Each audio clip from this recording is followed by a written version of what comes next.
क्या आप भी उनमें से एक हैं जो अपनी जिम्मेदारियों को निभाने के लिए स्ट्रगल कर रहे हैं? बहुत से एंटरप्रेन्योर के साथ ऐसा होता है। वो एक पैशनेट आइडिया के साथ शुरुआत तो करते हैं, पर जल्दी ही रोज किए जाने वाले बोरिंग कामों में अटक जाते हैं। उनके पास क्रिएटिव काम करने के लिए समय ही नहीं बचता, इसलिए जल्दी ही उनका मोटिवेशन खत्म हो जाता है और वो पूरी तरह से थक जाते हैं। मगर आज की समरी में आपको इसका सॉल्यूशन मिलेगा। आज की समरी है buy back your time, get unstuck, reclaim your freedom and build your empire, जिसे लिखा है डैन मार्टेल ने।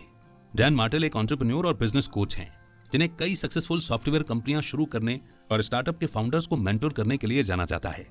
उनका मेन फोकस है बाय बैक मेथड के जरिए एंटरप्रेन्योर्स को अपना समय और एनर्जी वापस पाने में मदद करना। ये समरी आपको अपने टाइम और एनर्जी को वापस पाने और इन रुकावटों से कैसे बचना है उसमें मदद करेगी। आप एक छोटे बिजनेस ओनर से अपना एम्पायर बनाना भी सीखेंगे। तो आइए बिना देर किए शुरू करते हैं आज की book summary, buy back your time, get unstuck, reclaim your freedom and build your empire, only on गीगल।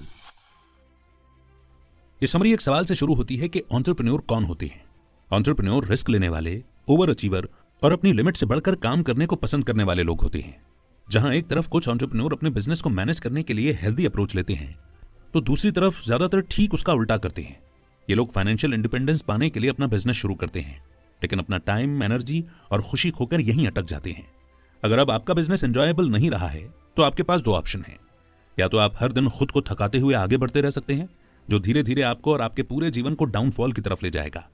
इससे आपका हेल्थ, करियर, पर्सनल लाइफ और मेंटल हेल्थ पूरी तरह बर्बाद हो जाएगी। दूसरा ऑप्शन है रुकना और फिर एक अलग अप्रोच के साथ आगे बढ़ना। इस समरी में दूसरे अप्रोच के बारे में बताया गया है, जो है फ्रीडम यानी कि आजादी। इसमें आप अपनी खोई हुई खुशी और टाइम को वापस पाने, दूसरों को काम सौंपने और अपने बिजनेस का स्केल बढ़ाना सीखेंगे। अगर आप डेली कम वैल्यू वाले टास्क करने में फंस गए हैं तो ये समरी आपको इससे बाहर निकलने का रास्ता दिखाएगी। तो क्या आप अपनी लाइफ का कंट्रोल वापस अपने हाथ में लेने के लिए तैयार हैं? ग्रेट, तो फिर इस जर्नी की शुरुआत करते हैं इस पहले चैप्टर से, how I buy back my life. Entrepreneur सबसे ज्यादा स्ट्रगल टाइम मैनेजमेंट के साथ करते हैं। ऐसा इसलिए नहीं होता क्योंकि उन्हें अपना टाइम मैनेज करना नहीं आता, बल्कि ऐसा इसलिए होता है क्योंकि वो जितनी चीजों को हैंडल कर सकते हैं उससे ज्यादा चीजों को हैंडल करने की कोशिश करते हैं। उन्हें लगता है कि उनके जितना अच्छा काम कोई दूसरा नहीं कर सकता, इसीलिए वो अपने ऊपर ज्यादा से ज्यादा जिम्मेदारियां लेते रहते हैं जब तक कि वो पूरी तरह से थक नहीं जाते। जरूरत से ज्यादा काम करने का प्रेशर फिजिकल और मेंटल हेल्थ के साथ साथ रिलेशनशिप को भी नुकसान पहुंचा सकता है। ज्यादा देर तक काम करना अच्छी लाइफ की गारंटी नहीं देता है। अगर आप हमेशा थके हुए रहते हैं और आपके अंदर एंजॉय करने की ताकत ही नहीं है, तो क्या ऐसी सक्सेस का कोई मतलब होगा? जब एंटरप्रेन्योर ज्यादा प्रेशर को हैंडल नहीं कर पाते हैं तो वो पेन लाइन पर पहुंच जाते हैं। अपने मेंटल, फिजिकल और इमोशनल स्टेट को बचाने के लिए चीजों को बदलने की जरूरत है। ऐसा तब होता है जब आप अपने काम को एंजॉय करना बंद कर देते हैं और अपने काम के गुलाम बन जाते हैं। एंटरप्रेन्योर इस चैलेंज को अलग तरह से हैंडल करते हैं। कुछ इस दबाव से छुटकारा पाने के लिए अपनी कंपनी बेचकर भाग जाते हैं और कुछ अपने पैशन को फिर से जगाने के लिए बड़े और रिस्की कदम उठाते हैं, बिना ये जाने कि ऐसा करने से वो अपने ऊपर और ज्यादा प्रेशर डाल रहे हैं और इससे उनकी प्रॉब्लम सॉल्व नहीं होगी। वो बिना सोचे समझे एक नया प्रोडक्ट लॉन्च कर देते हैं। लेकिन बुद्धिमान entrepreneur buy back principal use करते हैं।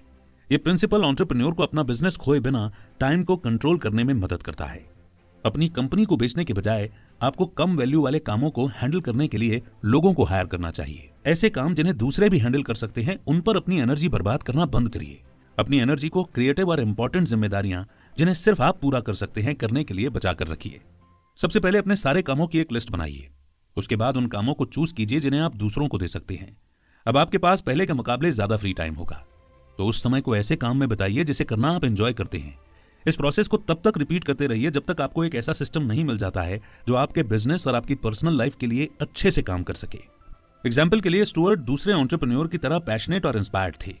उनके सपने बड़े थे, वो टैलेंटेड थे और अपनी लाइफ को अपनी इच्छा के अनुसार बनाने की ठान चुके थे। जब उन्होंने अपनी कंपनी शुरू की तो स्टुअर्ट उसके सीईओ, अकाउंटेंट, कोडर, सेल्समैन और कस्टमर सर्विस रिप्रेजेंटेटिव सब खुद ही थे। उन्होंने सारी जिम्मेदारियां ले ली थी क्योंकि उन्हें किसी और पर भरोसा ही नहीं था। स्टुअर्ट को लगता था कि सिर्फ वही इन कामों को अच्छे से कर सकते थे। वो अपनी प्रोडक्टिविटी को इस हिसाब से इवैल्यूएट करते थे कि उन्होंने कितना काम किया है। जैसे जब तक वो ज्यादा काम कर रहे थे इसका मतलब वो प्रोग्रेस कर रहे थे।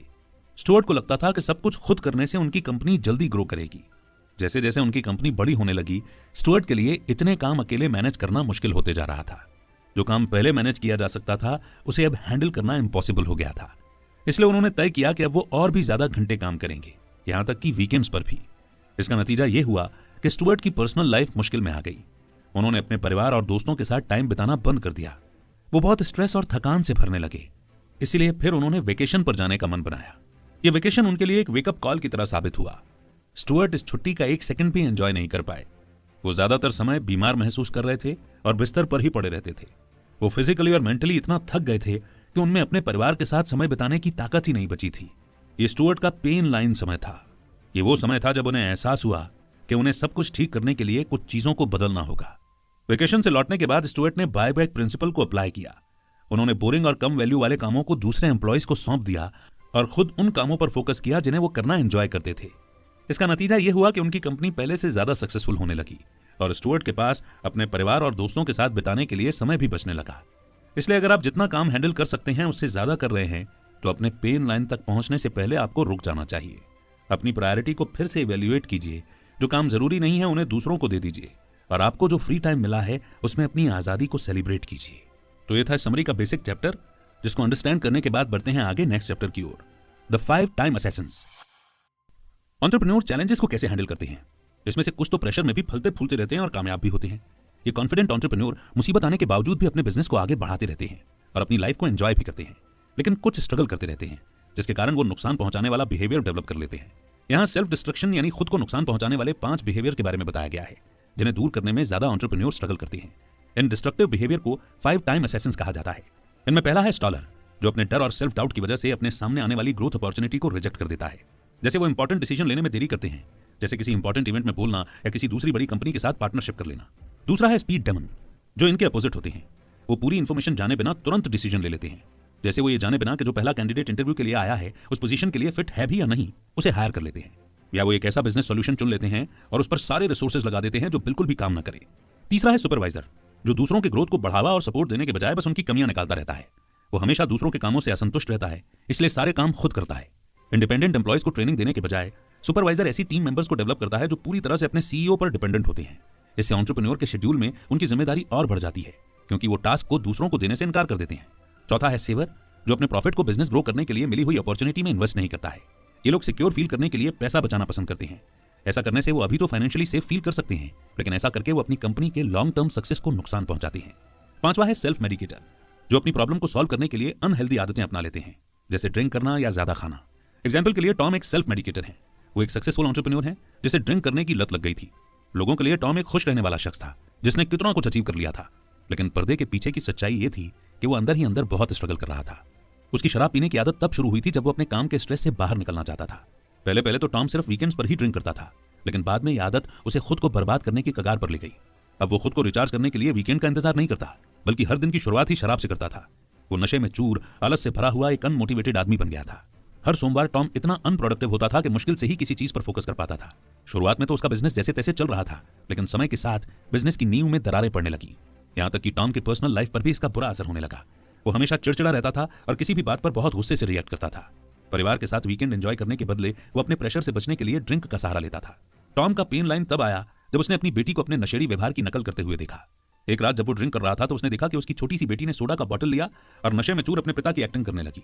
अब जाकर टॉम को एहसास हुआ कि अगर ऐसा ही चलता रहा तो उसका पूरा जीवन बिखर जाएगा। उसका बिजनेस, उसकी हेल्थ और उसके बच्चे सब उससे छिन जाएंगे। अपने बच्चों के लिए इस तरह का एग्जाम्पल सेट करना अच्छी बात नहीं थी, इसलिए टॉम ने इस डिस्ट्रक्टिव बिहेवियर का मुकाबला करने का फैसला किया। शराब की लत को छोड़ पाना आसान काम नहीं है। इसके लिए टॉम ने एक mental toughness programme 75 hard join किया। इस प्रोग्राम में टॉम को रोज दिन में 2 बार वर्कआउट करने, स्ट्रिक्ट डाइट फॉलो करने, ज्यादा पानी पीने और 75 दिन तक यानी कि 75 डेज तक शराब न पीने के लिए कहा गया। इसमें बुक्स पढ़ने और अपनी प्रोग्रेस को ट्रैक करने जैसी प्रोडक्टिव एक्टिविटीज भी शामिल थी। शुरुआत में वीकेंड पर ड्रिंक करने की आदत को छोड़ने में टॉम को बहुत मुश्किल हुई, लेकिन जैसे जैसे हफ्ते बीतने लगे उसे इस प्रोग्राम का बेनिफिट दिखाई देने लगा। टॉम का जीवन तेजी से बदल रहा था, इसलिए वो और भी जोरों शोरों से इस पर मेहनत करने लगा। इसका नतीजा ये हुआ कि टॉम ने अपने जीवन के मकसद को फिर से खोज निकाला, अपने बिजनेस को फिर से खड़ा किया, अपने परिवार के साथ फिर से जुड़ने लगा और एक शराबी पिता के बजाय एक जिम्मेदार पिता बन गया, यानी एक ऐसा रोल मॉडल जिसकी उसकी बेटी को जरूरत थी। तो प्रेशर की सिचुएशन में आप कैसे रिस्पॉन्ड करते हैं? क्या आप अपनी लाइफ की प्रायोरिटीज को बैलेंस कर रहे हैं या फिर खुद को बर्बाद करने में लगे हुए हैं? अगर आप 5 टाइम असैसिन्स में से किसी एक के साथ भी स्ट्रगल कर रहे हैं तो रुक जाइए, अपने बिहेवियर को एनालाइज कीजिए और अपनी लाइफ चॉइसेस के बारे में फिर से सोचिए। बढ़ते हैं आगे नेक्स्ट चैप्टर की ओर, which is the only 3 trades that matter. Business owners 3 अलग अलग स्टेज पर हो सकते हैं। पहला, वो अपनी कंपनी में खुद एम्प्लॉय हो सकते हैं। अगर वो अपने समय को पैसा कमाने में लगाते हैं तो वो रेगुलर एम्प्लॉयज की तरह ही हैं, जिन्हें घंटे के हिसाब से पैसा दिया जाता है। वो अपने ऊपर बहुत सारी जिम्मेदारियां ले लेते हैं और इसी लेवल में फंसे रह जाते हैं। एम्प्लॉय का काम किसी को फिजिकली और मेंटली थका देने वाला होता है। हो सकता है कि आप बहुत पैसा कमा रहे हो, लेकिन आपके पास अपने टाइम पर कोई कंट्रोल या आजादी नहीं होगी। अंत में आप पूरी तरह से थक जाएंगे और हो सकता है कि दबाव में आप अपना बिजनेस ही बंद कर दें। दूसरा लेवल एंटरप्रेन्योर के लिए है। वो अपने पैसे को समय के लिए लगाते हैं। वो काम के प्रेशर को कम करने और थोड़ा ज्यादा टाइम बचाने के लिए दूसरों को काम सौंपते हैं। इसके लिए आप असिस्टेंट, एम्प्लॉइज और मैनेजर को हायर कर सकते हैं। कम वैल्यू वाले कामों में अपनी एनर्जी और टाइम बर्बाद करने के बजाय आप अपने पैशन को फॉलो कर सकते हैं। कुछ ऐसा करें जो आपको आगे बढ़ाने के लिए एक्साइट करता हो। आपके बिजनेस को हमेशा नए क्रिएटिव आइडिया की जरूरत होती है। आपका काम है इंस्पिरेशन का सोर्स बनना और अपने स्किल्स को डेवलप करते रहना। तीसरा लेवल है एम्पायर बिल्डर्स का। वो पैसों को और पैसा कमाने के लिए यूज करते हैं। जब एंटरप्रेन्योर अपने काम को दूसरों को बांटकर अपने टाइम को मास्टर कर लेते हैं, तो वो अपने बिजनेस को ग्रो करने पर फोकस कर सकते हैं। वो अपनी इनकम को मल्टीप्लाई करने के लिए इन्वेस्ट भी कर सकते हैं। वो एक ऑटोमेटिक सिस्टम मॉडल बनाकर बिजनेस को चलने देते हैं। एक एम्पायर बिल्डर बनने के लिए आपको टाइम ऑडिट करना होगा। इसके लिए सबसे पहले हर 15 मिनट में लिखें कि आप क्या कर रहे हैं। ये जानने के लिए कि आपका टाइम कहां जा रहा है, इसे 2 हफ्तों तक कीजिए। अपने सभी प्रोडक्टिव या नॉन प्रोडक्टिव कामों को ईमानदारी से लिखिए। दूसरा, उन कामों को पहचानिए जिन्हें आप दूसरों से कम पैसे देकर करवा सकते हैं। एग्जाम्पल के लिए आप किसी को $10 देकर अपने इनबॉक्स को मैनेज करने जैसा कम वैल्यू वाले काम करवा सकते हैं। तीसरा, रेड और ग्रीन मार्कर यूज करके उन कामों को अलग अलग कीजिए जो आपको एनर्जी देते हैं और जो आपको थका देते हैं। यह आपको देखने में मदद करेगा कि आपको किस चीज पर फोकस करना चाहिए और किस चीज को छोड़ देना चाहिए। एग्जाम्पल के लिए, डैन डेरिक्स ग्रुप का सीईओ था। उसकी हर घंटे की कमाई थी $2500। वो एक ऐसा काम कर रहा था जिसके लिए हाई लेवल के स्किल की जरूरत थी, लेकिन फिर भी वो कम वैल्यू वाले काम जैसे रोज के ईमेल चेक करने में फंसा हुआ था। सालों तक डैन ने अपने ईमेल मैनेजमेंट का काम किसी और को देने से मना कर दिया। सभी ने उसे सलाह दी कि अपने इनबॉक्स को ऑर्गेनाइज करने के लिए एक असिस्टेंट को हायर कर लेना चाहिए, लेकिन डैन बहुत जिद्दी था। इस काम में बहुत टाइम लग जाता था और डैन को समझ नहीं आ रहा था कि इस समय को खाली करके वो ज्यादा इंपॉर्टेंट जिम्मेदारियों पर ध्यान कैसे फोकस कर सकता है। डैन को समझ आ रहा था कि वो अपना समय बर्बाद कर रहा है, लेकिन वो तब भी अपने इनबॉक्स के साथ इमोशनली जुड़ा हुआ था। जब उसने अपनी सोच को छोड़ा, तब सब कुछ बदल गया। बर्बाद हो रहे समय की परवाह करने के बजाय उसने एनर्जी बचाने के बारे में सोचा। डैन को एहसास हुआ कि इनबॉक्स चेक करने से उसे थकान होने लगती है और वो परेशान और स्ट्रेस भी हो जाता है। उसने इस बात को स्वीकार किया कि वो अपने ईमेल को यूज करके खुद को इंपॉर्टेंट कामों से डिस्ट्रैक्ट कर रहा था। उसे अपनी एनर्जी को हाई वैल्यू के काम, जो उसे खुश और ज्यादा काम करने के लिए मोटिवेट करते हैं, उनके लिए बचानी चाहिए। प्रॉब्लम को अलग नजरिए से देखने पर डैन ने इस आदत से जुड़े रहने के कारण होने वाले नुकसान को देखा। अब वो काम बांटने के लिए तैयार हो गया। उसने एक असिस्टेंट हायर किया और अपने फोन से ईमेल के ऐप को डिलीट कर दिया। इस डिसीजन ने उसके जीवन को बदल दिया। अब वो ईमेल के कारण डिस्ट्रैक्ट नहीं होता था और उन कामों पर फोकस कर सकता था जिन्हें करना उसे अच्छा लगता था, जैसे नेगोशिएशन करना, इन्वेस्टर्स के साथ मीटिंग करना और अपने बिजनेस को इंप्रूव करने के लिए नई स्ट्रेटेजी बनाना। अगर आप ज्यादातर थके हुए और डिस्ट्रैक्टेड रहते हैं, तो आपका टाइम और एनर्जी कहां जा रहा है, ये जानने के लिए आपको टाइम ऑडिट की जरूरत है। अपने साथ ईमानदार रहिए और कम वैल्यू के कामों को दूसरों को दे दीजिए। आपका अल्टीमेट गोल है पहले एम्प्लॉय से एंटरप्रेन्योर बनना है और फिर एंटरप्रेन्योर से एम्पायर बिल्डर बनना। आइए बढ़ते हैं नेक्स्ट चैप्टर की ओर, which is the replacement ladder. Systemization का मतलब क्या है? इसका मतलब है हर चीज को आसान बनाने के लिए सिस्टम यूज करना। सिस्टम ज्यादा इफेक्टिव, ऑर्गेनाइज्ड और स्केलेबल होते हैं। जब आप किसी काम के लिए सिस्टम बनाते हैं तो आप उसे आसानी से किसी और को दे सकते हैं, क्योंकि कोई भी आपके सिस्टम को यूज करके सेम रिजल्ट अचीव कर सकता है। एक एंटरप्रेन्योर के रूप में आपका गोल है एम्प्लॉय के स्टेटस से खुद को दूर करके एक एम्पायर बिल्डर बनना। इसे आप अपने काम को दूसरों को देकर और खुद के लिए ज्यादा से ज्यादा समय निकालकर अचीव कर सकते हैं। आपको सिर्फ उन कामों पर फोकस करना है जो आपको खुशी देते हैं और आपके पूरे पोटेंशियल को बाहर लाते हैं। क्या आप अपने बिजनेस को नेक्स्ट लेवल तक नहीं ले जाना चाहते? सिस्टमाइजेशन आपको जल्दी से स्केल करने में मदद कर सकता है। अगर आप हर काम के लिए स्टेप बाय स्टेप सिस्टम बनाते हैं, तो आपका बिजनेस आपकी मौजूदगी के बिना भी अच्छे से चल सकता है।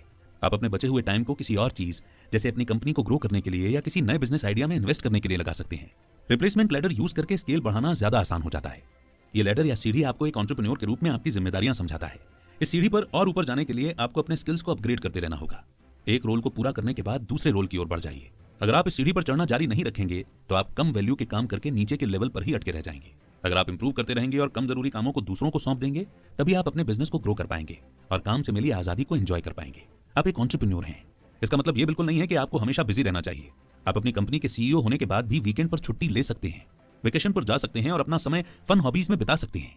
रिप्लेसमेंट लैडर पर अलग अलग रंग्स यानी कि स्टेप्स या पायदान होते हैं। ये लैडर पर ऊपर चढ़ने के लिए अलग अलग स्टेप्स होते हैं और हर रंग डेलीगेशन के अलग फेज को दिखाता है। डेलीगेशन का पहला फेज है एक एडमिनिस्ट्रेटिव असिस्टेंट को हायर करना। एक असिस्टेंट को आपका इनबॉक्स और कैलेंडर मैनेज करना चाहिए। इन कामों को हैंडल करना इजी लगता है, लेकिन अगर आपने इस काम को किसी और को करने के लिए नहीं दिया, तो आपका बहुत सारा टाइम और एनर्जी वेस्ट हो जाएगा। दूसरा रंग या फेज है आपकी प्रोडक्ट या सर्विस की डिलीवरी को आउटसोर्स करना। आप कस्टमर सपोर्ट और अपने सोशल मीडिया को हैंडल करने के लिए लोगों को हायर कर सकते हैं। तीसरा फेज है मार्केटिंग। एंटरप्रेन्योर्स को मार्केटिंग के काम को डेलीगेट करना सबसे मुश्किल लगता है, क्योंकि वो खुद अपने कस्टमर्स के साथ जुड़ना चाहते हैं। लेकिन एक मार्केटिंग एक्सपर्ट को हायर करना इस बात को पक्का कर देता है कि जब आप दूसरे काम करने में बिजी होंगे, तब भी आपका बिजनेस ग्रो करता रहेगा। मार्केटिंग में दिन के कई घंटे लग जाते हैं। सोचिए कि आप इन बचे हुए घंटों को किस तरह से यूज कर सकते हैं। चौथा रंग है सेल्स। जब आप एडमिनिस्ट्रेशन, डिलीवरी और मार्केटिंग के काम को डेलीगेट कर देंगे, तो आपके पास ज्यादा खाली समय होगा। फिर आपका अगला स्टेप होगा आपकी सेल्स को डेलीगेट करना। ये चैलेंजिंग हो सकता है क्योंकि शायद आप अपनी कंपनी के बेस्ट सेल्समैन होंगे। आपको इस बात को मानना होगा कि नया सेल्समैन आपके जितना अच्छा नहीं होगा, लेकिन वो आपका 80% काम कर देगा। आप उनके सेलिंग प्रोसेस को सुपरवाइज करके उन्हें इंप्रूव करने में मदद कर सकते हैं। फाइनल रंग है लीडरशिप को डेलीगेट करना। इस लेवल पर पहुंचने तक आपने अपने पूरे बिजनेस मॉडल को सिस्टमाइज कर लिया होगा। अब आपका बिजनेस आपके बिना भी पूरी तरह से चल सकता है, लेकिन अभी भी आपको नई स्ट्रेटेजीज बनाने और नए इन्वेस्टर से बातचीत करने की जरूरत होगी। लेकिन इन हाई लेवल के कामों में ज्यादा टाइम या एनर्जी नहीं लगता है। आप 10-80-10 का रूल यूज करके अपने बिजनेस ऑपरेशन को स्मूथली चला सकते हैं। आप अपने एम्प्लॉइज को पहला 10% इनपुट देकर उन्हें गाइड कर सकते हैं, जिसके बाद 80% काम वो खुद पूरा करेंगे और फिर आप काम पूरा होने से पहले बचे हुए 10% काम को चेक कर सकते हैं। विजुअल आर्टिस्ट एंडी वॉरहोल ने अपने बिजनेस को इंप्रूव करने के लिए इस रूल को यूज किया था। उनके पास एक बड़ी सी लाइब्रेरी है जो आर्ट के कई मास्टरपीस से भरी हुई है। उन्होंने असिस्टेंट का एक ग्रुप हायर किया और वो उन्हें द फैक्ट्री कहने लगे। एंडी के असिस्टेंट उनका 80% काम कर देते थे। एंडी किसी पीस के लिए कॉन्सेप्ट बनाते और उन्हें 10% डायरेक्शन देकर गाइड करते। उसके बाद उनके असिस्टेंट उस कॉन्सेप्ट पर 80% काम करके उसमें जान फूंक देते थे। फाइनली एंडी उस पीस को चेक करके बाकी बचा 10% अपना फाइनल टच देकर पूरा करते थे। एंडी को पेंटिंग करना बेहद पसंद था, लेकिन वो बार बार एक जैसे किए जाने वाले अपने आर्ट वर्क को डेलीगेट कर देते थे। वो अपना बचा हुआ समय नए और ज्यादा क्रिएटिव आइडियाज को डिस्कवर करने में लगाते थे। हालांकि वो अपने आर्ट में थोड़ा बहुत समय ही देते थे और पूरी तरह से इन्वॉल्व भी नहीं होते थे, लेकिन फिर भी वो अमेरिका के सबसे सक्सेसफुल आर्टिस्ट्स में से एक थे। अगर एक आर्टिस्ट अपने आर्ट से जुड़े अपने इमोशनल कनेक्शन को छोड़ सकता है, तो आप भी अपने बिजनेस के बोरिंग कामों को आसानी से दूसरों को डेलीगेट कर सकते हैं। इसकी शुरुआत 10-80-10 रूल्स के साथ शुरू कीजिए। अपने एम्प्लॉइज को ट्रेन कीजिए और रिप्लेसमेंट लैडर पर और ऊपर चढ़ते जाइए। नेक्स्ट चैप्टर है बिल्डिंग प्लेबुक्स। दो तरह के बिजनेस होते हैं जिन्हें स्केल किया जा सकता है यानी बढ़ाया जा सकता है, और दूसरा जिन्हें स्केल नहीं किया जा सकता। स्केलेबल बिजनेस बिना कॉस्ट, एफर्ट और टाइम को बढ़ाए भी ग्रो कर सकता है। वो नए कस्टमर्स को भी अट्रैक्ट कर सकता है और अपने आप ज्यादा रेवेन्यू भी जनरेट कर सकता है। स्केलेबल बिजनेस इफेक्टिव सिस्टम पर चलता है। जब हर टास्क को एफिशिएंट तरीके से लगातार किया जाता है तो उसमें सेम अच्छा रिजल्ट ही मिलता है। जब किसी टास्क के सिस्टम को ऑटोमेटिक कर दिया जाता है तो उसे कोई भी कर सकता है। इस तरह सीईओ या मैनेजर के ना होने पर भी ऐसे बिजनेस के काम पर कोई असर नहीं पड़ता है और सब कुछ स्मूथली चलता रहता है। बिजनेस ऑपरेशन को सिस्टमाइज करने के लिए प्लेबुक्स या स्टैंडर्ड ऑपरेटिंग प्रोसीजर्स को यूज किया जाता है। ये वो डॉक्यूमेंट्स हैं जो किसी काम या प्रोसेस को पूरा करने के लिए किए जाने वाले इंपॉर्टेंट स्टेप्स के बारे में बताते हैं। प्लेबुक एक ऐसा गाइड है जिसे सेम रिजल्ट पाने के लिए कोई भी यूज कर सकता है। हर प्लेबुक में कुछ इंपॉर्टेंट एलिमेंट्स होते हैं। पहला, आपके पास एक कोर्स होना चाहिए जिसमें ज्यादा डिटेल्स के साथ सभी इंपॉर्टेंट स्टेप्स शामिल होने चाहिए। दूसरा, आपको एक केडेंस या किसी टास्क को करने की फ्रीक्वेंसी ऐड करनी होगी, जैसे किसी टास्क को डेली, वीकली, मंथली या साल में एक बार किया जा सकता है। तीसरा, हर प्लेबुक में एक चेकलिस्ट होनी चाहिए।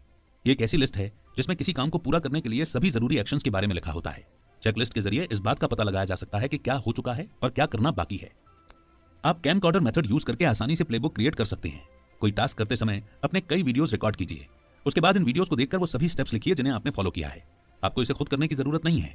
अगर आपके पास टाइम नहीं है तो आप अपने असिस्टेंट से अपने बिजनेस ऑपरेशन के लिए प्लेबुक्स बनाने के लिए कह सकते हैं। एग्जाम्पल के लिए, पीटर ने अपने बिजनेस की प्रॉब्लम को सॉल्व करने के लिए एक प्लेबुक बनाया। वो एक प्लम्बर था और अपने छोटे से बिजनेस में लगभग हर काम खुद ही करता था। जैसे जैसे उसका बिजनेस बढ़ रहा था, उसके लिए इन जिम्मेदारियों को पूरा करना मुश्किल होता जा रहा था। पीटर को जितने ज्यादा क्लाइंट्स मिलते थे उसे उतना ही ज्यादा काम करना पड़ता था। उसे इनवॉइस बनाने में, कस्टमर्स के सवालों का जवाब देने में और अधूरे कामों को पूरा करने में घंटों लग जाते थे। उसका पेपर वर्क भी बढ़ गया था और वो बाकी के कामों में इतना उलझ गया था कि अब उसे वो काम करने का समय ही नहीं मिलता था जो उसके लिए सबसे इंपॉर्टेंट था, और वो था प्लम्बिंग का काम। एक और बिजनेस ओनर से बात करने के बाद पीटर ने अपने बिलिंग प्रोसेस के लिए एक प्लेबुक बनाया। उसने कैमकॉर्डर मेथड यूज करके अपने बिल बनाने के स्टेप्स को रिकॉर्ड किया। जैसे वो इनवॉइस बनाकर उन्हें भेजता था, पेमेंट को ट्रैक करता था और कस्टमर्स को फॉलोअप कंफर्मेशन भी भेजता था। अब पीटर ने खुद को रिकॉर्ड करके उस वीडियो को अपने एक एम्प्लॉय को भेज दिया। फिर उसने अपने एम्प्लॉय को वीडियो में बताए गए स्टेप्स के अनुसार एक प्लेबुक बनाने को कहा। इस प्लेबुक में इनवॉइस भेजना, पेमेंट ट्रैक करना, क्लाइंट्स को रिमाइंड कराने के सिस्टम के बारे में डिटेल में बताया गया था। इसमें एक चेकलिस्ट भी था जो ये पक्का करता था कि सब काम ठीक तरीके से किया गया है। पीटर ने इस प्लेबुक के जरिए अपने नए असिस्टेंट को बिलिंग प्रोसेस हैंडल करने के लिए ट्रेन किया। इसका नतीजा यह हुआ कि पीटर को अब ये समय खाने वाला काम नहीं करना पड़ता था और उसके पास अपने प्लम्बिंग बिजनेस को ग्रो करने के लिए ज्यादा टाइम बचने लगा था। प्लेबुक के कारण उसका बिलिंग सिस्टम भी इंप्रूव हो गया था। इससे हर स्टेप पहले से ज्यादा कंसिस्टेंट था और अब कस्टमर्स की शिकायतें भी बहुत कम हो गई थी। पीटर ने एक समय खाने वाले काम को किसी दूसरे को सौंप दिया था। फिर उसने इस बचे हुए टाइम को नए क्लाइंट्स अट्रैक्ट करने और ज्यादा पैसा कमाने में लगा दिया। आप भी हर काम के लिए प्लेबुक बना सकते हैं। उसके बाद उन सभी कामों को जो दूसरे भी कर सकते हैं उन्हें ऑटोमेटिक बनाकर डेलीगेट कर दीजिए। आपको अपने बिजनेस का स्केल बढ़ाने पर फोकस करना चाहिए। प्लेबुक आपको इस गोल को अचीव करने में मदद करेगा। नेक्स्ट चैप्टर है योर परफेक्ट वीक। ये चैप्टर एक सवाल से शुरू होता है, आप प्रोएक्टिव हैं या रिएक्टिव? प्रोएक्टिव लोग अपने टाइम को लेकर बहुत कॉन्शियस यानी कि सचेत होते हैं। वो हर काम के लिए स्पेसिफिक टाइम डेडिकेट करते हैं। वो अपने कामों को प्रायोरिटी के हिसाब से प्लान करके अपने शेड्यूल को कंट्रोल करते हैं। रिएक्टिव लोग इसके ठीक उल्टा होते हैं। वो हर डिस्ट्रैक्शन पर रिएक्ट करते हैं और अपनी प्रायोरिटी पर फोकस नहीं करते हैं। इसलिए उनका पूरा दिन अस्त व्यस्त रहता है। वो अपना काम भी पूरा नहीं कर पाते हैं क्योंकि वो किसी भी चीज के लिए मना नहीं करते हैं। अगर आप रिएक्टिव टाइप के इंसान हैं तो आपको डेली इन 3 टाइम वेस्ट करने वाली चीजों से बचकर रहना होगा। जो है बफर टाइम, कॉन्टेक्स्ट स्विचिंग और ब्लीड टाइम। पहला यानी कि बफर टाइम का मतलब है अपने इंपॉर्टेंट कामों को पूरा करने के लिए उसमें थोड़ा समय और ऐड करना। जैसे अगर किसी टास्क को पूरा करने में आपकी उम्मीद से 10 मिनट का ज्यादा समय लग रहा है तो आप उसे अपने बफर टाइम में बिना अपने शेड्यूल को नुकसान पहुंचाए पूरा कर सकते हैं। दूसरा है कॉन्टेक्स्ट स्विचिंग, जिसका मतलब है बिना एक काम को खत्म करे दूसरे काम की तरफ बढ़ जाना।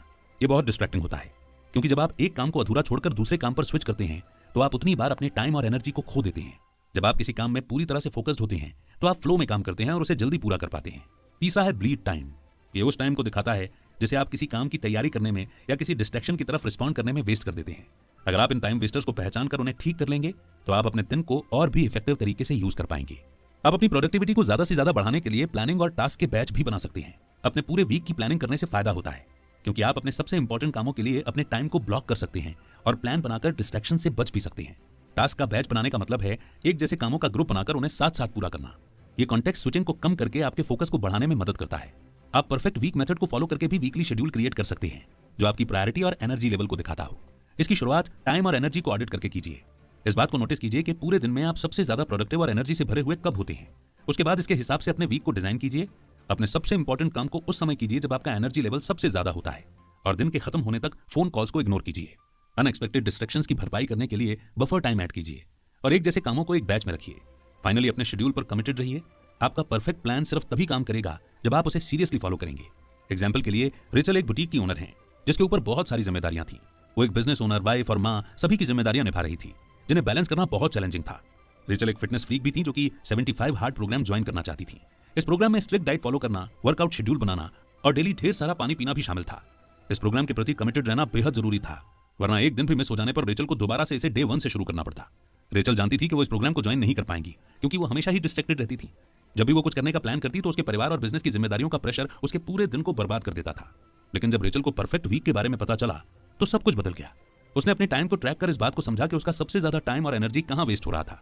फिर उसने 75 हार्ड चैलेंज के लिए अपने टाइम को ब्लॉक कर दिया। अपने वीक को स्ट्रक्चर करने से रेचल को अपने बुटीक को चलाने, अपनी फैमिली के साथ टाइम बिताने और अपने फिटनेस चैलेंज के लिए कमिटेड रहने में मदद मिली। ज्यादा जिम्मेदारियां होने का मतलब ये नहीं है कि आप उन्हें बैलेंस नहीं कर सकते हैं। आपको सिर्फ अपने टाइम को ऑडिट करके टाइम वेस्टर्स को अवॉइड करने की जरूरत है और अपने आने वाले हफ्ते को पहले से प्लान करने की जरूरत है। इस इंपॉर्टेंट चैप्टर को अंडरस्टैंड करने के बाद बढ़ते हैं आगे नेक्स्ट चैप्टर की ओर। The only 4 time hacks you need. सभी हैक्स प्रोडक्टिव नहीं होते। हैक का मतलब किसी प्रॉब्लम का क्विक सॉल्यूशन। हालांकि ये कुछ समय के लिए तो चीजों को फिक्स कर सकता है, लेकिन किसी प्रॉब्लम को जड़ से ठीक करने के लिए ध्यान से सोचने और प्लानिंग करने की जरूरत होती है। बिजनेस के लिए कुछ हैक्स ही काम आते हैं। इस चैप्टर में बिजनेस के ग्रोथ के लिए सबसे फादर्स डे का चक्कर क्या है? यूरोप के बच्चे वैसे तो जिसमें किसी बिजनेस प्रॉब्लम को इंडिपेंडेंटली यानी खुद सॉल्व करने के लिए किसी एम्प्लॉय को थोड़ा पैसा दिया जाता है। ये स्ट्रेटेजी एम्प्लॉयज को किसी प्रॉब्लम को सॉल्व करने के प्रोसेस में एक्टिव होकर शामिल करने के लिए मोटिवेट करती है। एग्जाम्पल के लिए, सारा आपकी कंपनी में एक एम्प्लॉय है। एक दिन उसने नोटिस किया कि प्रिंटर काम नहीं कर रहा था, जिसकी वजह से बिजनेस के कामों को पूरा करने में देर हो रही थी। अपने मैनेजर से इजाजत लेने का इंतजार करने के बजाय सारा ने $50 का इस्तेमाल करके प्रिंटर को ठीक करवा लिया। उसे अपने बॉस को कोई फॉर्म भरकर नहीं देना पड़ा और वो तुरंत एक रिपेयर शॉप में चली गई। इसका नतीजा ये हुआ कि ऑफिस के काम उसी दिन पूरे हो पाए। अगर इस ऑफिस में $50 मैजिक पिल की स्ट्रेटेजी यूज नहीं की जाती तो सारा को एक नए प्रिंटर के लिए मैनेजर के ऑर्डर देने तक का इंतजार करना पड़ता, जिससे प्रोडक्टिव वर्क करने वाले कई दिन वेस्ट हो जाते। दूसरा, आप sync meetings with a repeat agenda strategy use कर सकते हैं। ये मीटिंग्स लीडर और उनके असिस्टेंट डिसाइड करते हैं और ये रेगुलर और स्ट्रक्चर्ड होते हैं। इन मीटिंग्स में डेली के टास्क और फ्यूचर की रिस्पॉन्सिबिलिटी के बारे में डिस्कस किया जा सकता है। एग्जाम्पल के लिए, आप अपने असिस्टेंट के साथ डेली मीटिंग रख सकते हैं, जिसमें आप अपने कैलेंडर को चेक कर सकते हैं, किए गए काम को रिव्यू कर सकते हैं और अगले दिन या अगले हफ्ते क्या करने की जरूरत है उसके बारे में डिस्कशन कर सकते हैं। आप इस एजेंडा को हर दिन इस्तेमाल करके अपने असिस्टेंट को यह समझा सकते हैं कि आप कैसे सोचते हैं और किस तरह से डिसीजन लेते हैं, ताकि आगे चलकर आपका असिस्टेंट इन कामों को बिना आपके भी हैंडल कर सके। तीसरा, ये डिफाइन करें कि क्या हो चुका है या क्या किया गया है, क्या चीज किसी काम को कंप्लीट करती है। ये समझने के लिए डेफिनेशन ऑफ डन यानी कि DOD को समझना जरूरी है। जब CEO किसी काम को डेलीगेट करते हैं तो DOD एम्प्लॉयज को ठीक वैसे ही टास्क को एग्जीक्यूट करने में मदद करता है जैसा कि CEO चाहते हैं। इससे कोई गलतफहमी नहीं होती है और सिर्फ हाई क्वालिटी का काम और इफेक्टिव कम्युनिकेशन होता है। फाइनली 1:3:1 रूल प्रॉब्लम सॉल्व करने के प्रोसीजर को सिंपल बनाता है। इस स्ट्रेटेजी में कहा गया है कि जब एम्प्लॉयज किसी प्रॉब्लम का सामना करते हैं तो उन्हें उसके लिए 3 सॉल्यूशन डेवलप करने चाहिए और उनमें से बेस्ट को चुनकर अपने लीडर को दिखाना चाहिए। एग्जाम्पल के लिए, अगर एक टीम किसी प्रोजेक्ट को खत्म नहीं कर पा रही है तो सबसे पहले उन्हें समझना चाहिए कि आखिर प्रॉब्लम है क्या। उसके बाद उन्हें दिमाग लगाकर 3 सॉल्यूशन निकालने चाहिए और फिर सबसे इफेक्टिव सॉल्यूशन को चूज करके उसके बारे में अपने CEO से डिस्कस करना चाहिए। अगर आप इन 4 स्ट्रेटेजीज को यूज करना चाहते हैं तो इन्हें हैक्स मत कहिए। अगर आप अपने एम्प्लॉय से कहेंगे कि उन्हें कुछ नए हैक्स को फॉलो करना है तो वो इसे सीरियसली नहीं लेंगे। हैक शब्द इनफॉर्मल है और दिखाता है कि वो स्ट्रेटेजी बस एक टेम्पररी सॉल्यूशन है। दूसरी ओर स्ट्रेटेजी डिसिप्लिन और कमिटमेंट को प्रमोट करती है। अपने एम्प्लॉयज को बताइए कि आप उनसे क्या उम्मीद करते हैं और उनके प्रोग्रेस को सपोर्ट कीजिए। एक लीडर के रूप में आपको अपने ईगो को भी छोड़ना होगा। लीडर्स को लगता है कि बिजनेस में आने वाले प्रॉब्लम्स को सॉल्व करना बस उनकी जिम्मेदारी है, लेकिन ये सोच इंडिपेंडेंस को बढ़ावा नहीं दे पाएगी और ना ही दूसरों के काम को सौंपने की प्रोग्रेस को आसान बना पाएगी। आपको अपने एम्प्लॉयज को सपोर्ट करना चाहिए, लेकिन उन्हें ग्रो करने के लिए स्पेस भी देना चाहिए। इस चैप्टर में बताई गई स्ट्रेटेजीज को यूज करके आप अपने एम्प्लॉयज को पहल करने या खुद आगे आने के लिए इंकरेज कर सकते हैं। आप अभी भी फाइनल रिजल्ट को सुपरवाइज कर सकते हैं, लेकिन आपको हर टास्क की पूरी जिम्मेदारी देने की जरूरत नहीं है। आपका मकसद अपने शेड्यूल में ज्यादा से ज्यादा एनर्जी और टाइम फ्री करने का होना चाहिए। अगर आप अपने ईगो को छोड़ेंगे नहीं तो आप कुछ भी डेलीगेट या आउटसोर्स नहीं कर पाएंगे। एक एम्प्लॉय की तरह सोचना बंद करके एक एम्पायर बिल्डर की तरह सोचिए। अपने लोगों पर भरोसा कीजिए और उन्हें गलतियां करने दीजिए। इसी तरह वो सीखेंगे और आपकी टीम के पावरफुल मेंबर बनेंगे। जरा सोचिए कि अगर आपकी टीम का हर मेंबर अच्छी तरह से काम करता है, प्रॉब्लम्स को इंडिपेंडेंटली खुद सॉल्व कर लेता है और अपने शेड्यूल को मैनेज करता है, तो आपकी कंपनी कितना ज्यादा ग्रो करने लगेगी। इसलिए अपने ईगो को छोड़िए और इन 4 स्ट्रेटेजीज को फॉलो करके अपने समय को वापस हासिल कर लीजिए। और इसी के साथ हम उस मोड पर पहुंच गए हैं जिसे हम कहते हैं कंक्लूजन। यानी अभी तक हमने जितने भी चैप्टर्स पढ़े, सुने, समझे, उनके की पॉइंट्स और की लर्निंग को हम यहाँ पर रिवाइज करेंगे। एक एंटरप्रेन्योर के रूप में आप अपने बिजनेस के प्रेशर को हैंडल करने के लिए स्ट्रगल कर रहे होंगे। आप या सब कुछ खुद कर सकते हैं या अपना टाइम और आजादी वापस पाना सीख सकते हैं। इस समरी में आपने एंटरप्रेन्योर के सामने आने वाली रुकावटों के बारे में और हर चैलेंज के सॉल्यूशन के बारे में जाना। सबसे पहले आपने सीखा कि एंटरप्रेन्योर हमेशा कड़ी मेहनत करते हैं जब तक वो पूरी तरह से थक नहीं जाते, और ऐसा करने से वो अपने पेन लाइन पर पहुंच जाते हैं। उसके बाद वो वही रास्ता फॉलो नहीं कर पाते जो अब तक कर रहे थे, और उन्हें अपने काम को एनालाइज करने, उसे दूसरों को देने और अपने फैमिली और फन एक्टिविटीज के लिए फ्री टाइम की जरूरत होती है, जिसे वो बाय बैक टाइम प्रिंसिपल के जरिए पा सकते हैं। दूसरा, आपने जाना कि आप अपने प्रेशर की तरफ रिस्पॉन्ड करने के लिए सेल्फ डिस्ट्रक्टिव बिहेवियर डेवलप कर लेते हैं। आपको इन 5 टाइम असेसेंस को पहचानना होगा, जो हैं the staller, supervisor, self medicator, speed demon और द सिवर, और इन्हें दूर करने के लिए लड़ना होगा। तीसरा, आपने सीखा कि एक बिजनेस ओनर के रूप में आप एक एम्प्लॉय, एक एंटरप्रेन्योर या एक एम्पायर बिल्डर हो सकते हैं। फाइनल लेवल पर पहुंचकर अपना एम्पायर बनाने के लिए आपको अपने टाइम को ट्रैक करके ये जानना होगा कि आप कौन कौन से काम दूसरों को दे सकते हैं, और वो काम जो आपको एनर्जी देता है उसे आपको ज्यादा से ज्यादा करना है। चौथा, आपने सीखा कि आप रिप्लेसमेंट लैडर पर आगे बढ़ते हुए अपने कामों को डेलीगेट कर सकते हैं, यानी दूसरों को दे सकते हैं। ये जानने के लिए कि आपको कौन से काम को सुपरवाइज करना चाहिए और कौन से काम को डेलीगेट करना चाहिए, 10-80-10 रूल यूज कीजिए। आपको एक ऐसा बिजनेस बनाने का गोल रखना चाहिए जो आपकी मौजूदगी के बिना भी चल सके। पांचवा, आपने सीखा कि प्ले बुक बनाकर आप अपने बिजनेस को सिस्टमैटिक कर सकते हैं और उसका स्केल भी बढ़ा सकते हैं। कैमकॉर्डर मेथड यूज करके आप हर काम के लिए प्ले बुक क्रिएट कर सकते हैं। अपने आप को कोई काम करते हुए रिकॉर्ड कीजिए और उसके बाद सिंपल और इफेक्टिव प्ले बुक बनाइए। छठा, आपने सीखा कि परफेक्ट वीक में अपनी प्रायोरिटीज के लिए टाइम ब्लॉक करके और एक्टिव होकर डिस्ट्रैक्शन से लड़कर आगे के लिए प्लानिंग करना शामिल है। एक जैसे टास्क को सेम बैच में रखिए, अपनी एनर्जी को ट्रैक कीजिए और अपने फोकस को ज्यादा से ज्यादा बढ़ाने की कोशिश कीजिए। फाइनली, आपने जाना कि आपका ईगो आपकी कंपनी की ग्रोथ को स्लो कर सकता है। अगर आप अपने एम्प्लॉयज को ज्यादा जिम्मेदार नहीं बनने देंगे तो आप अपने काम को आउटसोर्स और डेलीगेट नहीं कर पाएंगे। इंडिपेंडेंट और प्रोडक्टिव टीम बनाने के लिए $50 magic pill, definition of done यानी कि DOD, sync meetings with a report agenda और 1:3:1 रूल स्ट्रेटेजी यूज कीजिए। एक एंटरप्रेन्योर के रूप में आपका सबसे बड़ा चैलेंज कूल प्रोडक्ट बनाना या अच्छी सर्विस ऑफर करना नहीं है, बल्कि आपकी सबसे बड़ी रुकावट है आप और आपकी सब कुछ कंट्रोल करने की इच्छा। सिर्फ इसलिए कि आपने एक छोटे बिजनेस ओनर की तरह शुरुआत की है, इसका मतलब ये नहीं है कि आप हमेशा इसी लेवल पर अटके रहें। आपको अपने बिजनेस का स्केल बढ़ाकर अपने गोल को बड़ा करना चाहिए। जब आप अपने ऑपरेशन को सिस्टमाइज कर लेंगे तो आप एक नया एडवेंचर शुरू कर पाएंगे, क्योंकि अब आपका बिजनेस सुरक्षित होगा और सही तरह से चल रहा होगा। अपने टास्क को डेलीगेट और आउटसोर्स करना सीखिए। ऐसा करने से आप अपनी इच्छा अनुसार जीवन जीने के लिए आजाद हो जाएंगे और अपने बिजनेस के गुलाम नहीं बनेंगे। इसी मोड पे ये समरी यहीं पर समाप्त होती है। तो दिस इज वेरी ट्रू कि बहुत सारे बिजनेस ओनर्स, बहुत सारे स्टार्टअप ओनर्स इसी स्टेज पर स्टक हो जाते हैं और वास्तव में वो उस कोर काम को छोड़कर के बाकी सारे काम कर रहे होते हैं जो शायद उनके लिए अनप्रोडक्टिव होते हैं। मगर इस समरी के जरिए अब आपके पास सारे सोल्यूशन मौजूद हैं। पैसा बचाने के लिए टाइम जैसी करेंसी को वेस्ट कर देना कहीं की समझदारी नहीं है। जो अपने टाइम और पैसे को समझदारी से इन्वेस्ट कीजिए, अपने टाइम को बाय बैक कीजिए। यही इस समरी को आप तक पहुंचाने का इंटेंशन है। तो इस समरी का आपके लिए सबसे बड़ा लेसन क्या रहा, कमेंट सेक्शन में जरूर लिखिएगा। किस स्टेप पर, किस पॉइंट पर आप अभी तक सबसे ज्यादा स्ट्रगल कर रहे थे जिसका सॉल्यूशन आपको मिल गया, वो बताइएगा। इंतजार रहेगा आपके कमेंट्स का। बहुत जल्द एक नई बुक समरी के साथ फिर होगी मुलाकात। तब तक रखिए अपना बेहतर ख्याल।